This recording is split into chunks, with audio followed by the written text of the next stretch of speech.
हमारे सभी पाठकों को प्यार भरा नमस्कार।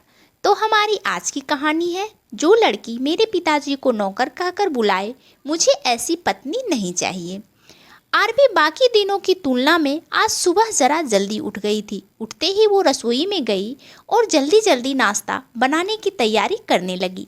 उसके बाद उसने आलू के मोटे मोटे पराठे बनाए और एक टिफिन में पैक करके अचार के साथ रख दिए। फिर जल्दी से वह बिहान के पास गई और कहने लगी, अरे बिहान, अभी तक सोए हुए हो?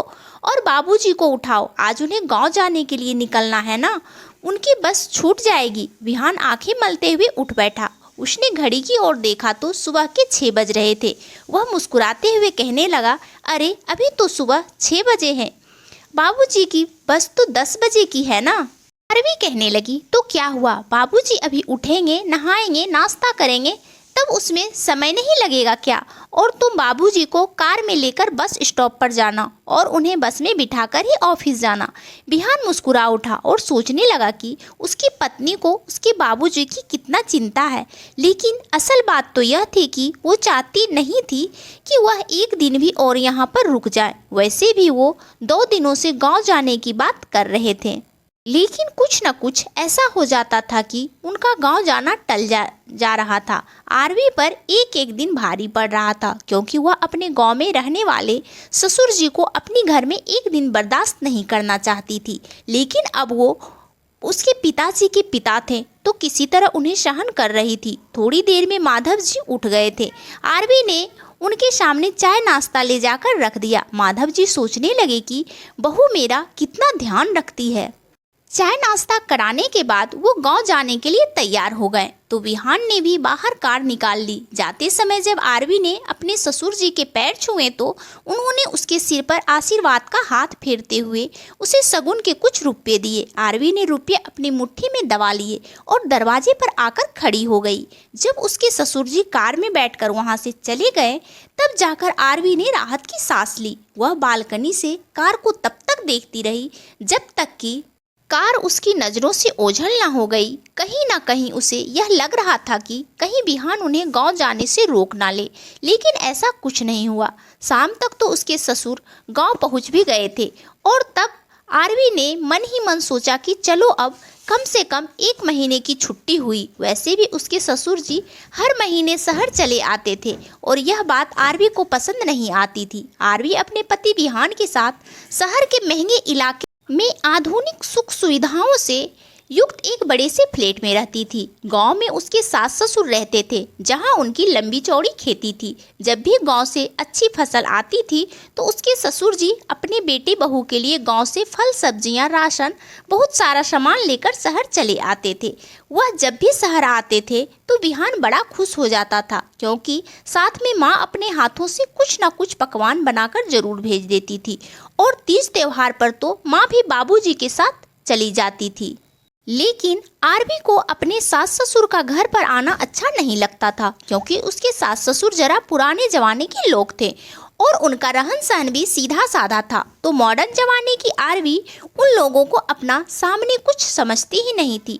आरवी को उनके पहनावे से लेकर सोच तक पिछड़ी हुई सी लगती थी। वह किसी तरह उन लोगों को कुछ दिनों के लिए झेल लेती थी बस, लेकिन उसने कभी भी किसी के सामने यह जाहिर होने नहीं दिया था कि वे उसके सास ससुर हैं। एक बार ऐसे ही आरवी ने अपने घर में किटी पार्टी दी हुई थी। उसकी अभी सहेलियां खाना पीना खाते हुए खूब एंजॉय कर रही थी। तेज म्यूजिक की धुन पर वो लोग डांस कर रही थी। तभी दरवाजे की घंटी बजी। तेज म्यूजिक में आरवी को तो कुछ सुनाई नहीं दिया, लेकिन उसकी एक सहेली ने आकर उससे कहा कि देखो कोई आया है। आरवी ने म्यूजिक बंद किया और उसने दरवाजा खोला तो सामने उसके ससुर माधव जी पसीने से लथपथ कपड़ों में ढेर सारे थैले हाथ में लिए हुए खड़े थे। उन्हें देखते ही आरवी के चेहरे का रंग सफ़ेद पड़ गया और वह सोचने लगी कि मेरी हाई सोसाइटी में रहने वाली सहेलियों को जब यह पता चलेगा कि ऐसा गंदा और बदबूदार इंसान मेरा ससुर है, तो यह लोग मेरा कितना मजाक उड़ाएगी। लेकिन अब मुसीबत दरवाजे पर आकर खड़ी हो गई है, तो मुझे इसे घर के भीतर तो बुलाना ही होगा। वह अभी सोच में डूबी हुई थी कि तभी माधव जी बोल पड़े, अरे बहू, रास्ता छोड़ो भाई, बहुत सारे थैले लेकर खड़ा हूँ मैं, इतना कहकर वह जैसे ही घर के भीतर आने लगे तो आरवी की एक सहेली उसके पास आई और पूछने लगी, यह तुम्हारे ससुर जी हैं क्या? तुम्हें बहू कहकर बुला रहे हैं। आरवी सकपका गई और घबराई हुई सी आवाज में बोली, अरे नहीं नहीं यार, ये मेरे ससुर जी नहीं हैं, गांव का नौकर है। माधव जी बड़े प्यार से गांव से रसीले आम और ताजी सब्जियां लेकर बेटी बहू के पास शहर आए थे, लेकिन उसकी बहू ने अपनी सहेलियों के सामने उन्हें नौकर बता दिया। उनके आत्मसम्मान को गहरी ठेस पहुंची और उनकी आंखों में आंसू आ गए। तभी अचानक से उनका बेटा वहां पहुंच गया और उसने अपनी पत्नी को जोर का तमाचा मारते हुए कहा, आरवी, यह तुम्हें नौकर दिखाई देते हैं क्या? अरे मेरे बाबूजी हम लोगों से कितना प्यार करते हैं, तभी तो गांव में नई फसल के आते ही तुरंत ही सब कुछ लेकर हमें पहुंचाने के लिए चले आते हैं। तुम जिन्हें गवार कह रही हो उनकी वजह से ही तुम्हें इतने रसीले फल और ताजी सब्जियां खाने के लिए मिलती है। तुम्हारी यह सहेलियां तो चटकारे लेकर सब्जियां खा रही है, मेरे बाबूजी ही लेकर आते हैं। तो क्या यह तुम्हारे नौकर हैं? बिहान को वहां देखते ही आरवी डर के मारे थरथर कांपने लगी। उससे तो कुछ बोलते ही नहीं बन रहा था। उसकी सहेलियां भी उसे अजीब सी नजरों से देखने लगी। उसकी एक सहेली बोल पड़ी, अरे यार आरवी, यह तुम्हारे ससुर जी हैं और तुम इन्हें घर का नौकर बता रही थी। छी, मुझे तो तुम्हें अपनी सहेली कहते हुए भी शर्म आ रही है। मैं यहाँ से जा रही हूँ। इतना कहकर वह उठने लगी तो उसकी बाकी की सहेलियां भी एक एक करके मुंह बनाते हुए उठकर वहां से जाने लगी।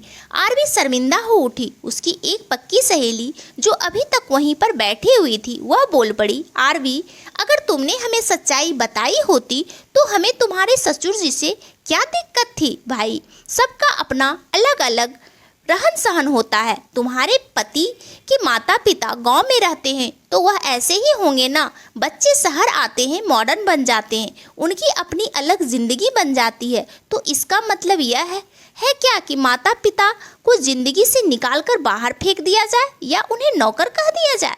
यह तो बिल्कुल भी अच्छा नहीं किया है तुमने। मुझे तुमसे ऐसी उम्मीद बिल्कुल भी नहीं थी। बच्चे चाहे कितने भी मॉडर्न हो जाए, उनके माता पिता हमेशा उनके लिए पूजनीय ही होते हैं। फिर चाहे वह गांव में रहते हो या शहर में रहते हो, वह कुर्ता पैजामा धोती पहने या जींस टी शर्ट पहने, पहनावे से किसी बुजुर्ग की इज्जत कम नहीं होती है। लेकिन तुम्हारी घटिया सोच के कारण तो अब मैं भी तुम्हें अपनी दोस्त नहीं बुला पाऊंगी। इतना कहकर अंततः वह भी अपना पर्स लेकर वहां से चली गई।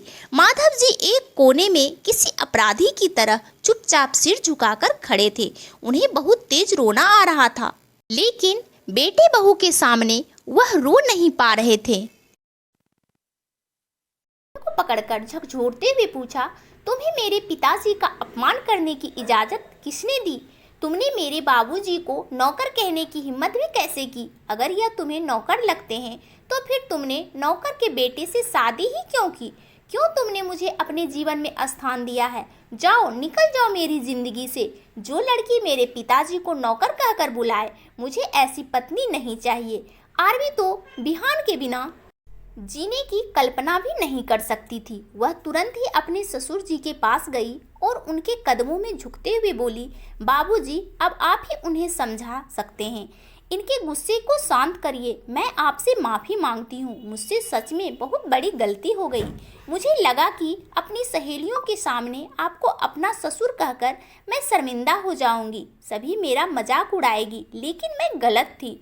अगर हम बच्चे घर के बुजुर्गों को मान सम्मान देंगे तो भला बाहरी लोगों की क्या औकात है कि वह हमारे बुजुर्गों का मजाक उड़ाए। लेकिन मेरे मन में ही मजबूती नहीं थी, इसलिए मैं यह गलती कर गई। आप प्लीज़ मुझे माफ़ कर दीजिए। बहू को रोते हुए देखकर माधव जी ने अपने बेटे से कहा, देख बेटा, मेरी वजह से अपना रिश्ता खराब मत कर। मानता हूँ कि बहू ने बहुत बड़ी गलती की है, लेकिन वह माफ़ी मांग रही है तो उसे एक मौका देकर देख ले।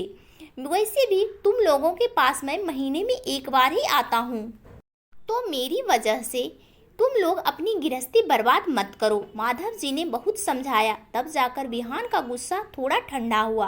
आरवी ने भी अपने कान पकड़ लिए थे कि अब कभी भी किसी के भी सामने अपने ससुर जी का अपमान तो बिल्कुल भी नहीं करेगी और ना ही उन्हें देहाती और गंवार समझेगी, क्योंकि विहान का गुस्सा देखकर वह सोच में पड़ गई थी कि यदि मेरे माता पिता को भी कोई अपमानित करे तो मैं भी यह सहन नहीं कर पाऊंगी।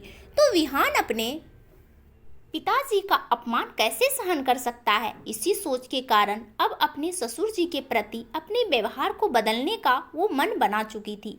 दोस्तों, बहुत से लोग ऐसे हैं जिसके माता पिता गांव से जुड़े हुए हैं, तो जब वह अपने बच्चों के पास शहर आते हैं तो उनके रहन सहन को लेकर उन्हें कभी भी अपमानित नहीं करना चाहिए।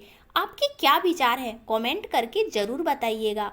और इस कहानी को लाइक और चैनल को सब्सक्राइब जरूर कर लीजिएगा। और आप सब अपने जीवन में बहुत बहुत बहुत खुश रहिए, यही भगवान से प्रार्थना है। धन्यवाद दोस्तों।